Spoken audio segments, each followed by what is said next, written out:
Before I start today's video, I just wanted to mention the fact that we're closing in on the 20,000 subscriber mark. So for that video, my brother and I will be making our first Q&A. If you have a question, leave it down below. We'll do our best to answer them in this upcoming video.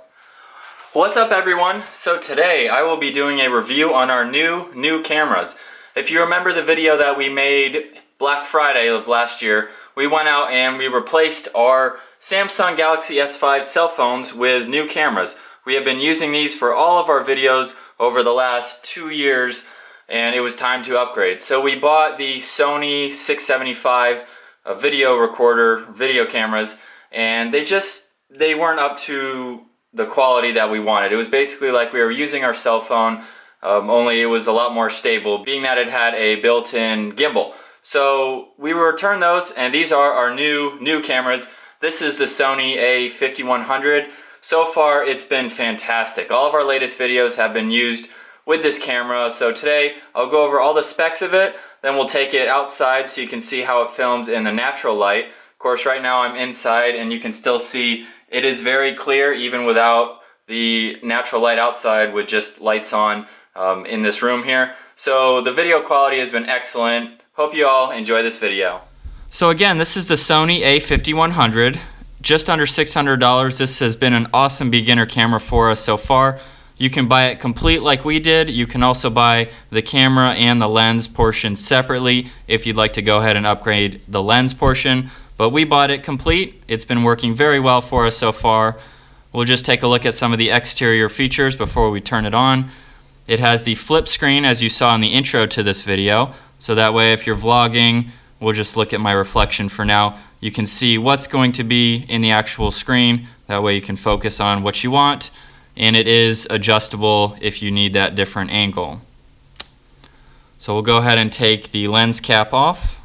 You can see the lens here. It doesn't have an actual gimbal, so if I shake it, you're not going to see it trying to be stable. But it does have a stability setting. You can control that between if the camera is on a tripod or if you're just handheld like I'm doing right now. So it does have stability features either way you're going to hold the camera. It also has clips on both sides where you can attach a neck strap. We ended up taking them off. There's actually another clip that goes on, attaches to this. They do rattle when you're filming, so that's why we took them off, because we're not using that. But you do have that feature if you'd like to have a neck strap for it. We'll go ahead and turn the power on so you can see the screen here. We'll start with the menu button. So this is basically your home screen. Pulls up 6 different settings here, and all of these can be seen just by clicking on any of these. So if I start on the camera settings, you'll see at the top here, these are all 6 of those settings that we just saw. So you don't have to go back and re-click on one. You can just search for it at the top here. So we'll start on shooting mode. There are a lot of different settings you can go through for filming. We like to keep it on intelligent auto. That way everything will basically autofocus. It will control the shutter speed for different lighting. It will also focus different natural lighting as well. So if it's brighter or not so bright, it can automatically adjust to the different lighting. You do have a movie mode. If you're going to be taking more movies than just pictures, you can put it into this mode. You, however, cannot take pictures in this mode. So if you're going between both, I wouldn't recommend it in movie, but if you're just shooting movies, there are some settings in here that you can scroll through. So we'll go back. You have a manual exposure too. I don't recommend that just because I like the camera to do that work for me to autofocus correctly. So we'll leave it on intelligent auto there. Going back into the settings again, we can control the aspect ratio, the file size, file format of the video, your recording settings as well. This does have a flash mode on it. You just click on this button here, that will pop up. This camera takes excellent pictures so far, just as well as the video quality. So it's all around perfect camera for both. Let's go back into the next one. You have Redeye Reduction, a focus mode as well. We have it in automatic for that. Moving on to your next settings button here, you can go through a lot of things that I have actually not heard of. You have a marker setting, marker display, peak color, peak level. There's a lot of different settings in here. If you're really into adjusting everything and going through all these settings, you have the ability to. Honestly, I'm not that big into the knowledge of a lot of cameras, so a lot of this I don't know what it does, but it is nice to at some point learn. Let me go back to that setting here. Learn of some of these different settings. The next setting here is the built-in Wi-Fi, which I really like. You can send anything on this camera to your smartphone, to your computer, or even on your TV. I haven't used the TV or computer one just yet, but I have sent pictures to my phone. I needed to download an app for that, but it works very well. I like the fact that I can, if I'd like to take a picture that my phone may, just not take as clear of a picture, I can do it on here, send it right to my phone, and then I can upload it to a social media platform. So the next feature is just your playback feature, so you can delete anything that you need to, go through your slideshow. Not too many settings there. And last up, you just have your monitor brightness, your volume settings, delete if you want to hit confirm first before you delete there. So we'll back out of this and go back to the home screen. Well, that's pretty cool. So hitting on the question mark, you can go through if you have something you're not sure about. Let's just click on fireworks for night scenes.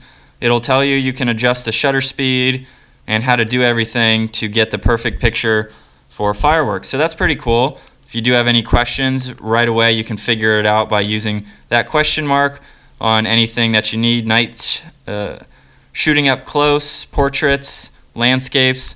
So that's really cool. And now that you've seen some of the basic settings, we'll go ahead and take the camera outside, shoot in some natural light. The sun is out today, so hopefully I can point this at the sun as well with myself in camera so you can see how well it does directly into the sunlight. Also looking at different cars and just outside. So let's go ahead and check out how it shoots outside. Okay, so I am now outside with the camera, and I wanted to try to find a place where there was shade and also with the sun. So the sun is kind of behind these trees right now, so you can see I'm still in focus just because it's not direct sunlight, but I'm still clear. Everything isn't like shady or dark. You can still visually see me well. We'll look at the green shrubs here kind of in the shade. I mean, they're still, all the color is just so crisp even in the shade. But now if we head to these shrubs that are in the sunlight, I mean, it's the same quality. So this camera shoots very well.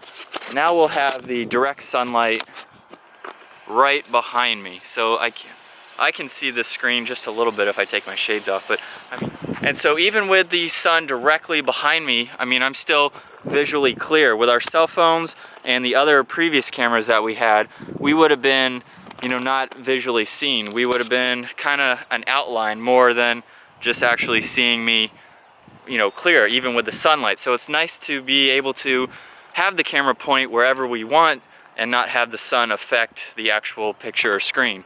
Well, let's go ahead and take a look at this really cool looking RAV4 in the sunlight. So I mean, even the quality on this side of it, on the shady side, is very blue. So while I'm walking with the sunlight directly behind me, I'll just go over a lot of the stability of this camera works very well for panning shots too. So a lot of our car reviews where we get panning shots of any angle of the car, we can really get a smooth, stable shot using it. Right now I am holding the camera on the tripod and walking at the same time, so that also helps control the stability of it. So all of our latest videos have been shot using this camera, so go ahead and check out more videos on our channel so you can see the quality of this in different settings, different lighting. I'm walking through the woods right now, so the sun is not directly on me, but again, you can still see how clear I am. So I hope you all enjoyed this quick update on the new cameras that we got. Just a quick review of some of the settings and all of the features that they have. If you have more questions, definitely leave them in the comments below. We'll be sure to answer those for you. So if you enjoyed this video, give us a high five and subscribe, like our Facebook page, and follow us on Instagram. I'll see you all next video.